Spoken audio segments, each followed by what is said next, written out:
Brought to you by Agilus Diagnostics.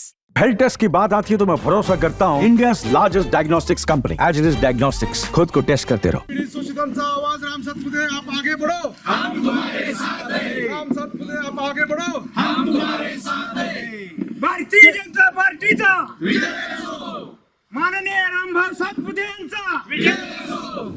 नमस्कार।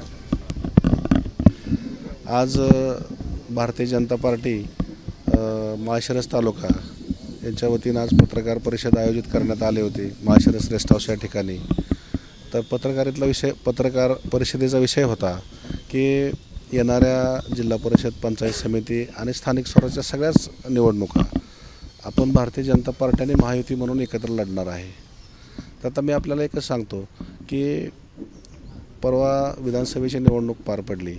त्या विधानसभेच्या निवडणुकीमध्ये माळशिरस तालुक्याने परत एकदा दाखवून दिलं या तालुक्यातल्या मतदारांनी, जनतेने की ही तालुका कुणाच्या घराणेशाहीच्या पाठीमागं नसून किंवा ह्या तालुक्यातला पश्चिम भाग असेल, पूर्व भाग असेल, ही कुठल्या घराणेशाहीच्या पाठीमागं नसून ही जनता विकासाच्या पाठीमागं आहे। ह्या तालुक्यातल्या लोकांना विकास पाहिजे आणि गेलेल्या 5 वर्षामध्ये आमदार राम सातपुते साहेबांच्या माध्यमातून जो ह्या तालुक्यात विकास झाला त्या विकासाचं एक दृष्टिकोन डोळ्यासमोर ठेवून ह्या लोकांनी आज विधानसभेमध्ये राम सातपुते साहेबांना जवळपास 1,08,000 मतं दिलेत। त्यामुळं एक लोकांच्या डोक्यात विजन तयार झालं या, म्हणून त्या लोकांनी एवढ्या ताकदीनं उत्स्फूर्तपणे महायुती आणि भारतीय जनता पार्टीच्या उमेदवाराच्या पाठीमागे उभं राहिली। तर तीच आता येत्या काळामध्ये आम्ही राम सातपुते साहेबांना तर विधान परिषद मिळणारच आहे।